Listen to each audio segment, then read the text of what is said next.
Courchevel confidentiel. Des récits d'expériences et de savoir-faire d'une station pas comme les autres. Un podcast de l'Office de tourisme de Courchevel.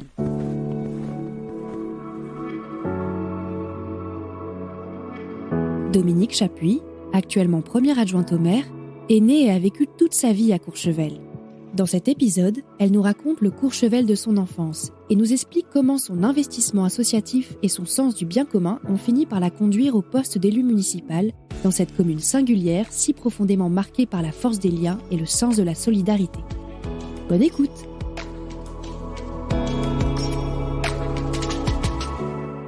Bonjour, je suis Dominique Chapuis.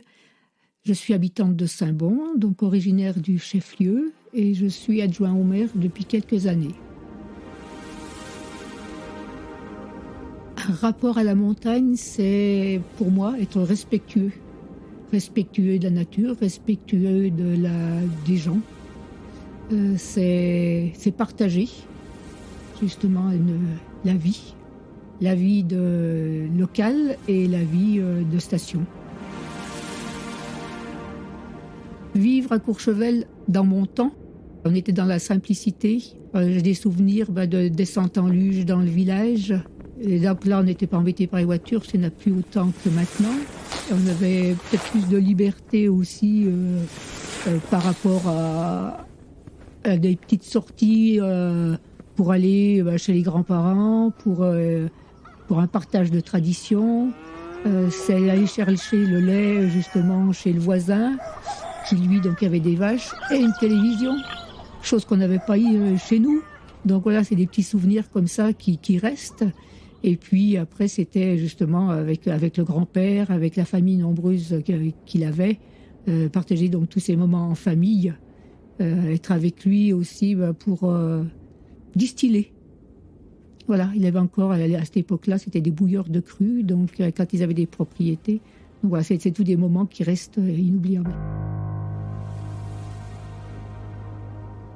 Courchevellois, courchevelloise, c'est vivre sur Courchevel, c'est habiter sur Courchevel, c'est travailler sur Courchevel, c'est partager la vie locale et c'est être à l'écoute justement des autres. Je pense que les fêtes de village, c'est vraiment le lieu, non seulement pour les locaux, mais aussi pour la population touristique qui vient. Le moment de préparation de chaque village sur chaque fête, c'est vraiment la vie, la culture justement de ces petits villages qui font Courchevel. J'aime les petites manifestations, comme la fête du Fontanil. Et les plus grandes manifestations, après, c'est la soupe de la Madelon.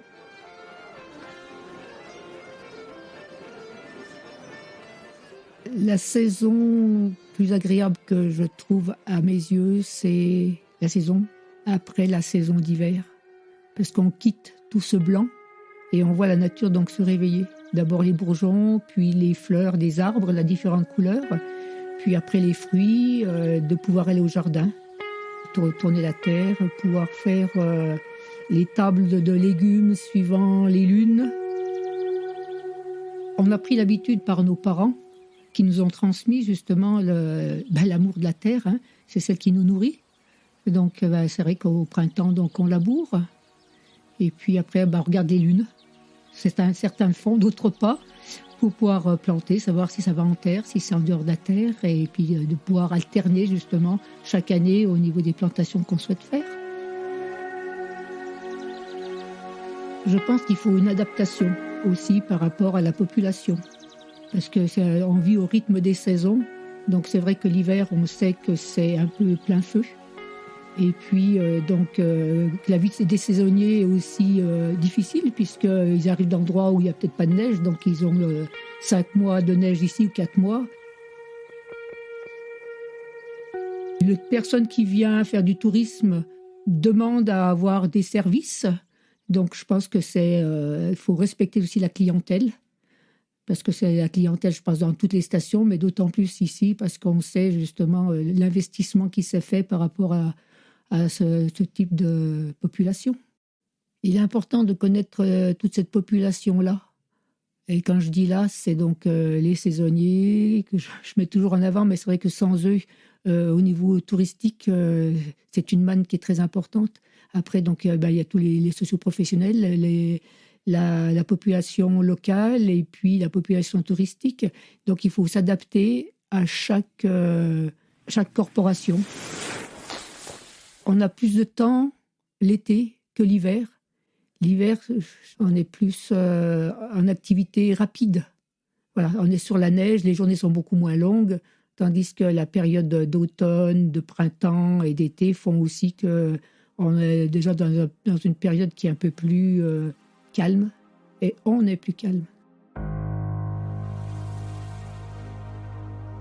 Quand j'ai commencé donc à m'intéresser à la politique, j'étais déjà très investie dans des associations sportives. Et puis, j'allais régulièrement quand il y avait des conseils municipaux publics. Donc, j'ai trouvé vraiment un intérêt. C'était l'intérêt général, justement, qui m'intéressait. Donc, voilà, de fil en aiguille, on est venu me chercher. Et puis, je suis rentrée, je ne peux pas dire dans le moule, hein, parce qu'il y a tellement de choses, tellement de diversité qu'il faut arriver à appréhender tout. Un parcours assez atypique. Je suis partie, donc j'étais professeure de ski de fond, un problème de santé, donc j'ai dû m'orienter différemment. J'ai passé des examens après, donc repris un peu des études. J'étais directrice des transports. Et puis, au fil du temps, voilà, donc après, élue. Je l'ai fait en même temps que ma profession, hein, en tant que directrice des transports. Et puis, cette vie d'élu, c'est une vie qui est passionnante. Qui a tendance à, même quand on prend la main, ça prend le bras et ça prend tout le corps, quoi, voilà. Mais voilà, donc je pense que toutes ces années-là a fait quand même qu'avec un passage en étant juste conseillère municipale m'a permis de voir les choses d'un peu plus haut et puis d'avoir une pensée différente à l'entrée de ce nouveau mandat. Quand je suis rentrée donc en politique, on veut défendre toutes les causes. Donc après, il faut essayer un petit peu de se concentrer et de voir ce qui se faisait déjà avant, hein, parce que ça, faut aussi avoir une continuité, et puis à apporter un nouvel œil, de façon à peut-être apporter des choses nouvelles. Et tous les premiers temps, les premiers mandats, c'était beaucoup sur le social. Tout ce qui était donc ouverture de crèches, tout ce qui était aussi amélioration par rapport aux écoles. Et puis la population saisonnière, hein, qui vient travailler, et donc pour faire un accueil qu'elle soit donc sur les sociopros, restaurateurs, que ce soit aussi bien sur l'hôtellerie, les commerces, et même la collectivité qui a besoin de saisonniers. Et donc c'est important justement d'être à l'écoute. La vision au fil du temps a changé parce qu'on se rend compte que le temps va très vite, même trop vite. Il faut arriver à appréhender les choses, prendre un peu de recul et pas foncer. Sauf à certains moments quand il est nécessaire, justement, mais voilà, pas le faire seul et accompagner toujours. Une anecdote rigolote, je dirais émouvante. Émouvante, c'est lorsque j'ai débuté. J'ai mon grand-père qui me demandait toujours de venir lui faire le compte-rendu des conseils publics. Et il me donnait son avis et sa position. Il m'aidait justement après voir différemment, parce lui avait été garde champêtre à l'époque. Donc il a eu à arpenter justement tous les différents niveaux et démarrage de la station. J'avais 37 ans quand j'ai commencé. Et j'y suis venue parce que justement j'allais en réunion de conseil. Et à cette époque-là, il y avait Simone Ruffier qui était là. Donc c'était la première femme, hein, qui était donc dans le conseil municipal. Et donc ça a été ma référence quand j'allais voir. C'est une solidarité entre femmes. Et puis après, voilà, donc j'ai enchaîné en me mettant sur les listes pour être élue. Être femme dans le milieu politique, je trouvais que c'était difficile parce qu'il a fallu un peu faire sa place, s'imposer par ses idées, par ses compétences. Et puis surtout, c'était de faire reconnaître la vraie valeur qu'on peut avoir, nous les femmes. Une femme, elle prend peut-être plus de temps pour analyser. C'est nécessaire justement pour certains points C'est-à-dire, comme je parlais du recul tout à l'heure, je pense qu'il faut avoir une vision globale et pas aller directement sur le sujet ou l'idée qui peut sortir sur une discussion. Dans la politique sur Courchevel, on est dans différents domaines. Il faut justement avoir une vision, une connaissance et surtout, il faut beaucoup se renseigner et aller justement à la recherche. Et c'est particulier parce qu'on passe de 2400 habitants à 40-80 000. Donc, on est dans un petit village et on passe à une grande ville. Donc, les enjeux ne sont pas les mêmes et il faut être très attentif. Et ne pas hésiter de se faire aider par les services qui existent en mairie.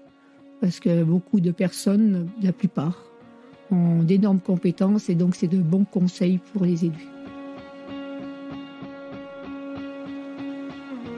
Un projet qui nous tient vraiment à cœur et qui sera à la hauteur justement de Courchevel par rapport au manque de médecins, c'est le pôle santé qui permettra de regrouper plusieurs médecins sur Courchevel, sur la commune. Et donc je pense que ça c'est un projet qui va répondre à beaucoup de besoins et qui donne aussi peut-être le choix peut-être de destination. Parce qu'on s'est rendu compte cet hiver en faisant donc le centre de test que les personnes à clientèle demandaient si justement on s'occupait des tests de façon à ce qu'ils puissent voyager. Et donc ça a vraiment un intérêt justement de destination aussi, de savoir que sur la collectivité, sur le territoire, on peut répondre à un bobo ou même plus grave. Des moments de grande joie, j'en ai eu plein. Mais surtout, c'était la reconnaissance que j'ai eue de l'État, c'est d'avoir la médaille du mérite. Donc ça, c'était une grande joie, c'est la reconnaissance. C'est vrai que on a toujours besoin de reconnaissance. On sait ce qu'on a fait quand on a posé la première pierre, quand on a fait des choses comme ça, mais quand on reçoit, il faut arriver à recevoir. Et ça, j'avais du mal avant, et c'est vrai que c'est quelque chose qui m'a beaucoup marqué. La cérémonie, c'est même étrange parce qu'on reçoit donc le document, comme quoi on est cité justement pour être mis à l'honneur. Ce qui a été surprenant, c'est d'aller donc à Albertville pour avoir un entretien justement de façon à ce que je sois bien méritante par rapport à mon comportement, par rapport au discours que je pouvais avoir, et de recevoir justement après cette médaille. On me demandait justement ce que j'avais fait avant, comment je m'étais investie dans les différentes associations, parce que j'ai travaillé dans des associations, c'est ça, on est bénévole, mais c'est ça, on se met dedans, donc on travaille sur l'insertion par le travail, sur l'aide à domicile, c'était sur ce qu'ils te font au début, après ça a été sur le SO, au centre de gestion où je suis jury d'examen. Voilà, c'est un peu...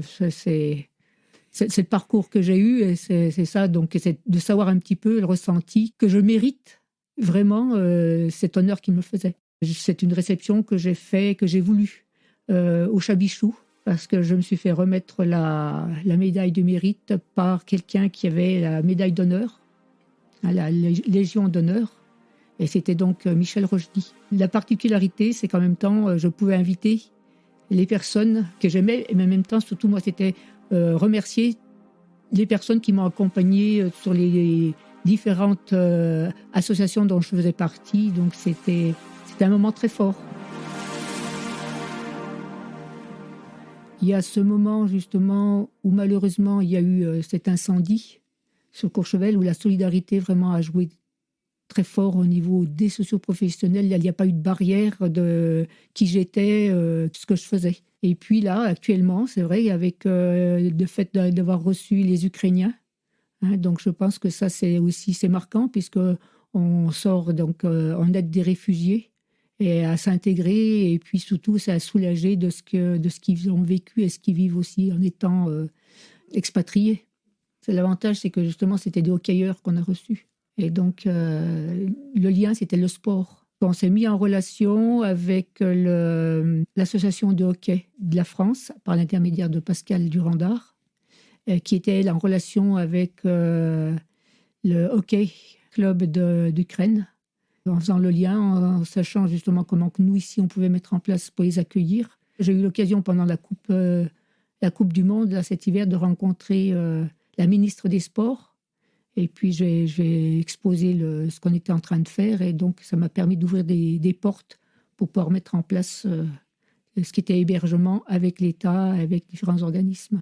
Ils sont arrivés au mois d'avril, donc les enfants avec leur maman. Donc, on avait à peu près une vingtaine de personnes, là, actuellement. Donc, ils sont en train de s'installer, puisque le centre ne peut plus les garder. Donc, il y a une répartition qui se fait suivant leurs demandes. Il y a déjà 4 familles qui vont rester sur la commune. D'autres sont partis sur Moutier parce que c'était plus simple en commodité, parce que les enfants étaient beaucoup plus petits.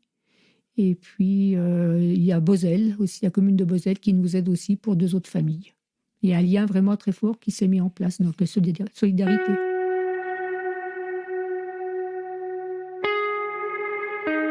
Ce dernier mandat, on a de nouveaux élus, de jeunes élus, et le souhait, c'était de pouvoir transmettre. Je ne veux pas dire qu'on a la science infuse, mais c'est comment que ça fonctionne en back-office, et surtout leurs idées, leurs nouvelles idées, parce que avec le temps, on prend de l'âge et puis on n'a plus la même vision. Donc c'est ça surtout, voilà, c'est de pouvoir avoir des jeunes qui ont pris des responsabilités.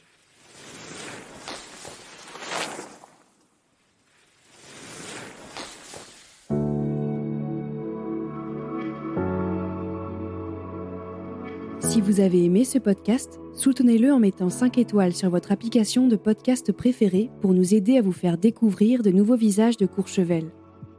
Et pour découvrir les visages derrière les voix, rendez-vous sur le site internet de l'Office de tourisme de Courchevel où vous retrouverez un reportage photo sur les coulisses du podcast. N'hésitez pas à nous écrire à l'adresse info@courchevel.com pour nous partager vos impressions. Nous lisons tous vos messages. À bientôt!